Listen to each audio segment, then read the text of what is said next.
going to enter into the room of our patient, it is important to ask for their permission or consent. Can I come in, ma'am? And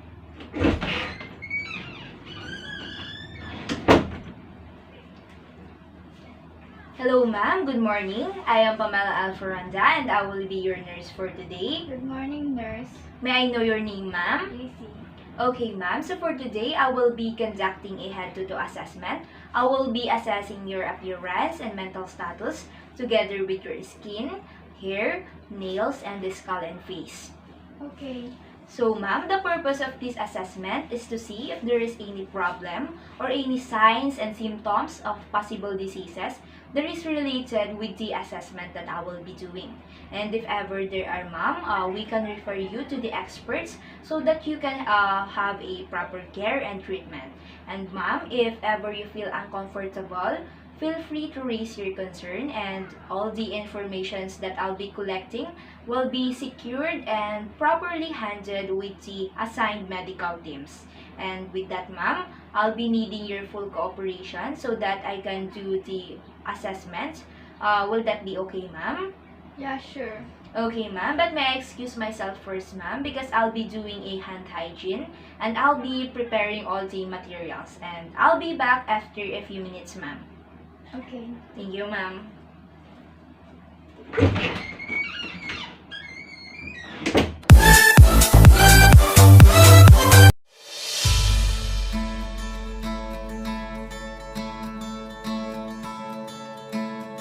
These are all the materials that I'll be using on the assessment that I'll be conducting with my patient. First is the clean gloves, for it lessens the chance of getting germs and reduce the risk of transmission of germs from the health worker to patient and vice versa.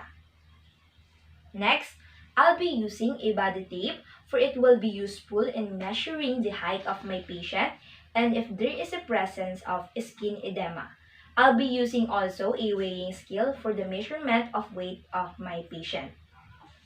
Next, I'll be using a millimeter ruler, for it will serve as the tool in measuring any kind of skin lesions. And lastly, I'll be using a magnifying glass, for it will be useful to see the object from bigger size to its original size.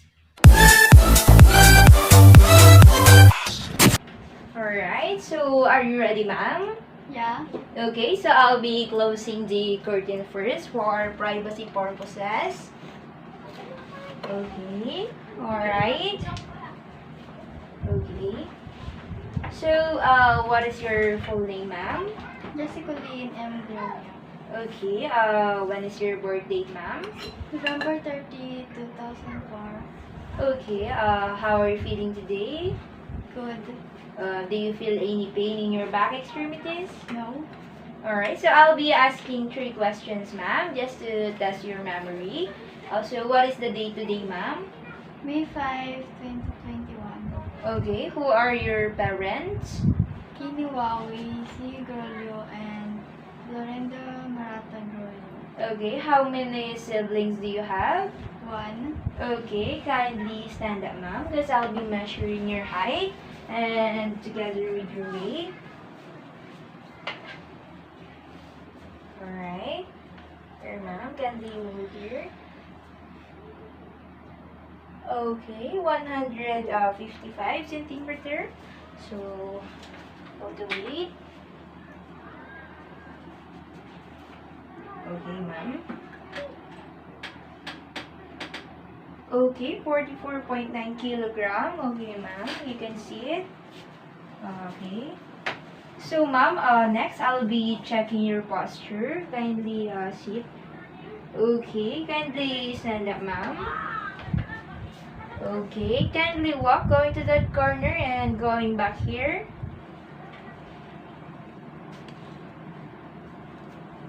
Okay, alright. So you can sit, ma'am. Thank you so much. Okay, so do you have any dental problem, ma'am? Nothing.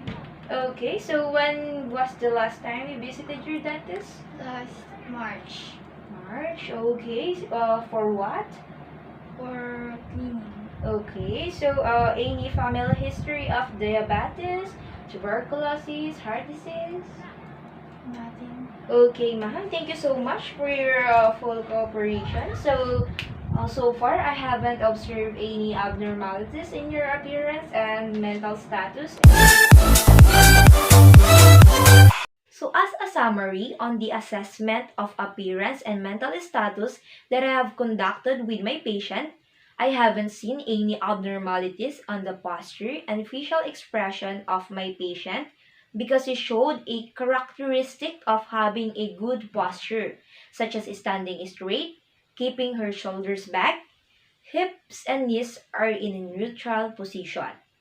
An ideal and normal body mass index is ranging from 18.5 to 24.9 kg per meter squared. Below 18.5 indicates underweight, 25 to 29.9 kg per meter squared indicates overweight, and more than 30 indicates obesity. So my patient has a height of 1.55 centimeters and she has a weight of 44.9 kilograms. So the formula in getting BMI is weight over height squared. So my patient has a BMI of 18.69 kilogram per meter squared, which indicates a normal BMI. My patient showed relaxed, erect posture, and coordinated movements. I also observed with my patient that she is perfectly well hygiened from head to toe, and I didn't smell any bad odor on her, and she is well nourished because she has a intact skin and didn't feel any heavy breathing. And lastly, my patient answers my questions correctly and calmly, and she didn't show any aggressive reactions toward my questions. So that ends my assessment on the appearance and mental status of my patient. So the next assessment that I will be doing, ma'am, is the assessment of the skin. So for that, I will be asking you some questions, ma'am. Will it be okay? Yeah. Okay. Do you have any history of skin problems? Nothing. Okay. Are you experiencing pain or itching in your skin? Nothing. Okay. Is there a presence or spread of lesions, bruises, abrasions, or pigmented spots in your skin, ma'am? Nothing. Okay. Any allergic reactions to medications or foods? Nothing. Okay. Are you using any skin products or lotions? Yes. What is it, ma'am? It's just a lotion. Okay, lotion. So, does any member of your family has a history of skin problems? Nothing. Okay, so after the assessment questions with my patient, the next thing that I'm going to do is to inspect the skin of my patient. But of course, before that, I'll be needing to wear my gloves for it will serve as my protection to any kind of infection.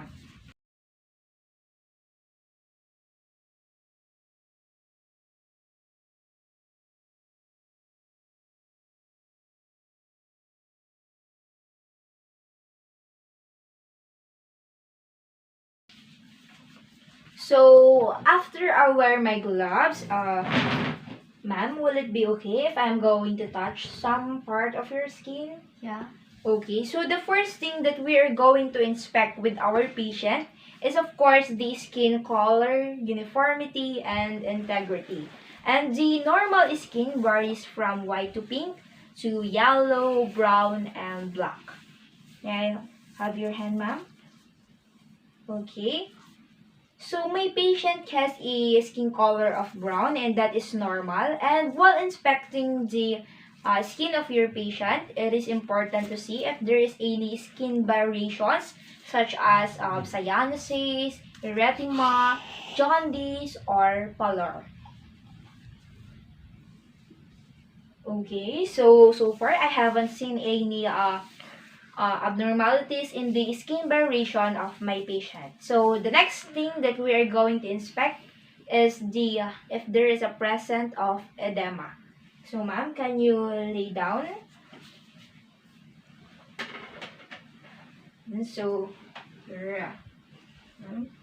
So, edema is a swelling caused by excess body fluids trapped into our body tissues. So, you can see, or the sign of edema is if there is a indentation to the place where you press the skin of the patient using your finger. And if ever there is a presence of edema on the skin of your patient, make sure that you are going to see where it is located, the shape of it, the color, the temperature, and of course the degree that remains indented. And measure it using a millimeter tape for it will be useful for future comparison.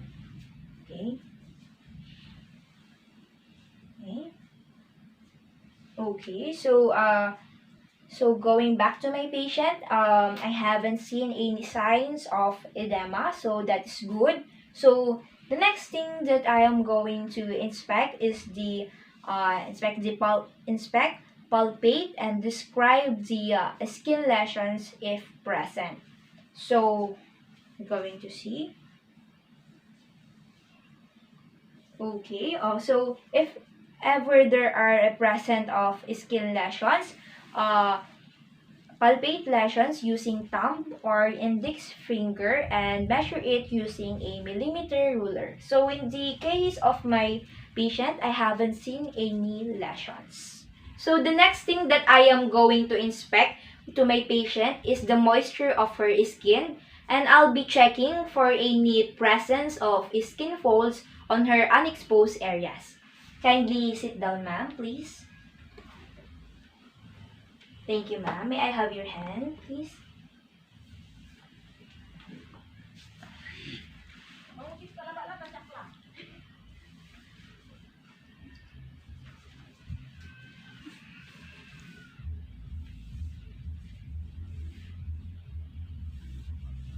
So I haven't seen any abnormalities in the moisture of the skin of my patient, and there is no presence of skin folds. So next, I'll be inspecting for the temperature of the skin of my patient, and I'll be using the dorsal surface of my hand because it is the most sensitive one when in terms of temperature.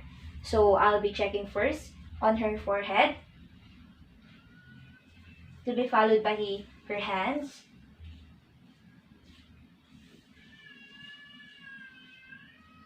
And next, her feet.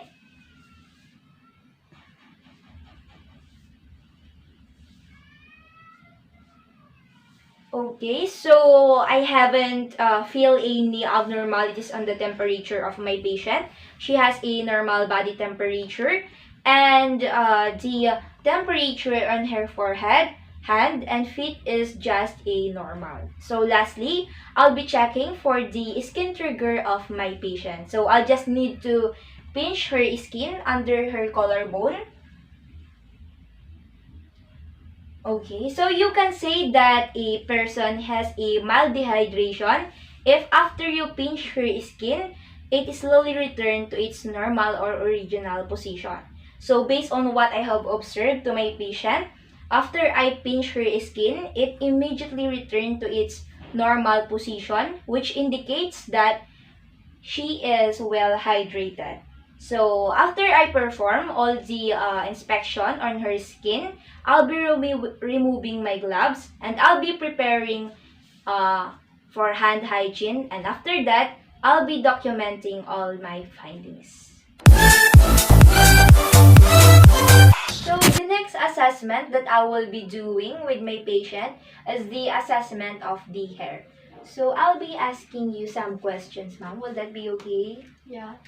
Do you have any history or current use of hair dyes, ma'am? No. Have you ever experienced using curling or straightening irons in your skin, ma'am? No. Okay. Have you experienced hair loss? No. Okay. Do you have history of hypothyroidism? No. Okay, so after the assessment questions with my patient, I will be now going to inspect the hair of my patient. But before that, I'll be using a gloves for it will serve as my protection to any kind of infection.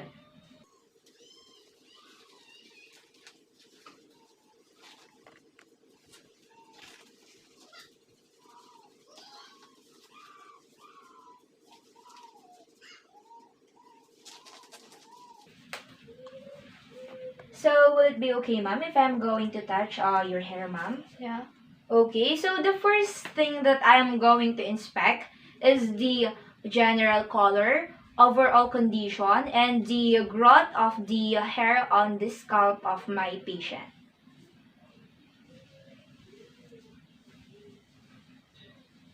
Okay, you have a black hair, ma'am, and your hair is evenly distributed, and I haven't also seen any dandruff or presence of parasite in the hair of my patient. So that is normal, ma'am. So next, I am going to inspect for the thickness or thinness of the hair of my patient. Okay. So you don't have a thin hair, ma'am, but rather you have a thick hair, so that is normal. And next, I am going to inspect for the texture and oiliness and note if there is a presence of infection by parting the several areas like behind the hair and along the hairline at the neck of the hair of my patient. And of course, I'll inspect also to the amount of body hair of my patient.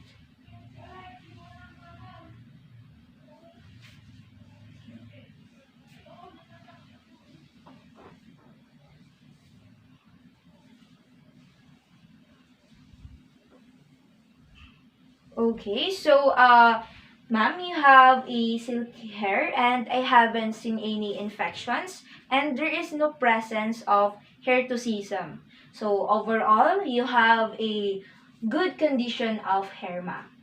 So after the assessment, I will be removing my gloves and I'll be preparing for hand hygiene and I'll be documenting all the findings. So the next assessment that I will be doing is the assessment of the nails. So I'll be asking you some questions, ma'am. Will that be okay? Yeah. Okay. Do you have any history of diabetes mellitus? No. Okay. Any previous injury or severe illness, ma'am? No. Okay. Any peripheral circulatory disease? No.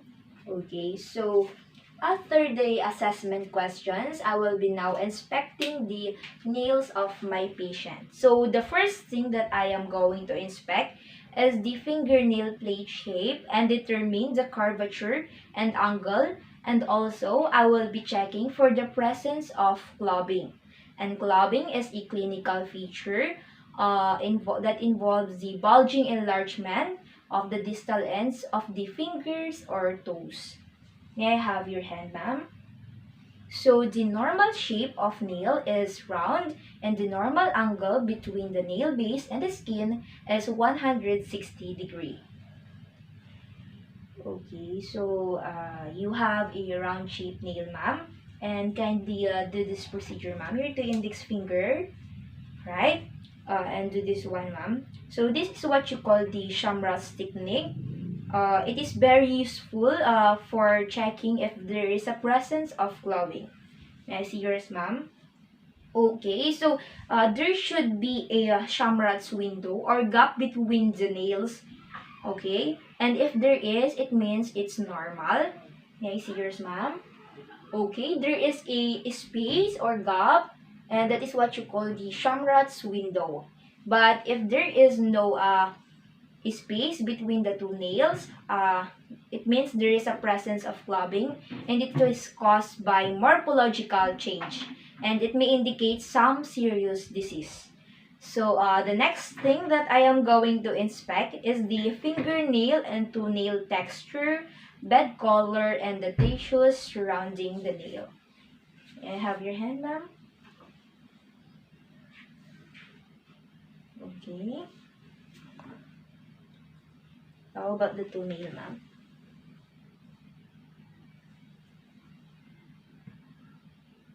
Okay, my patient has a smooth texture and the color of your nail bed appears to be pinkish and that's normal, ma'am. So for the last, I will be performing the blanch test for capillary refill. So may I have your hand, ma'am? So Before we perform it, make sure that the patient has no nail polish for us to be able to clearly see the color of the nail bed of our patient. So I will apply a gentle pressure on her nail bed.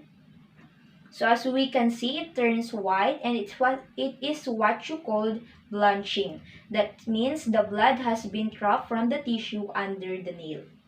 Okay, so before I'm going to remove it, I'll measure the time it takes for its original color to go back.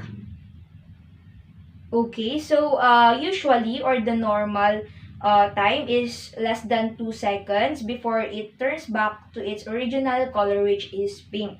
And my patient, it returns to its original position after less than 2 seconds, so that is normal. But if it doesn't return, and so after 2 to 3 seconds, it means that your patient is dehydrated, or it may indicate some serious disease. So after the inspection of the nail of the patient, I will be documenting all the findings. So this will be the last assessment that I will be doing, and this assessment is for your skull and face, ma'am. And I'll be asking you 2 questions. Is that okay, ma'am? Yeah. Okay. Do you have any history of loss of consciousness, dizziness, seizures, headache, facial pain, or injury? No. Okay. How about lumps, itching, scaling, or dandruff, ma'am? No. Okay, so after that, I'll be inspecting for the skull and face of my patient. So the first thing that I am going to inspect is the size, shape, and symmetry of the skull of my patient. So the average thickness of skull for men is 6.5 millimeters, for women 7.1 millimeters, and the average measurement from front to back for men is 176 millimeters, for women 171 millimeters, and lastly, for the average width of a skull for men is 145 millimeters, and for women is 140 millimeters. So I'll be checking your skull, ma'am. Is that okay? Yeah. Okay. Okay. Okay, so you have a round shaped head, ma'am, that is proportional to your body, and you have a smooth skull contour. So next, I'll be inspecting for the facial features and inspect if there is a presence of edema or hollowness on the face of my patient. Okay. Okay. Okay. So, the face of my patient is symmetric, and I haven't seen or observed any sign or presence of edema and hollowness. And for the last, I'll be asking you to do some facial movements. Is that okay, ma'am? Yeah. Okay. Kindly raise your eyebrows. Okay, lower it, ma'am. Puff your cheeks. Okay, close your eyes tightly. Open it. Smile, and show your teeth. Okay, so overall, I haven't seen or observed any abnormalities on your skull and face. So that means you have a good condition of skull and face, ma'am. And thank you so much for your full cooperation.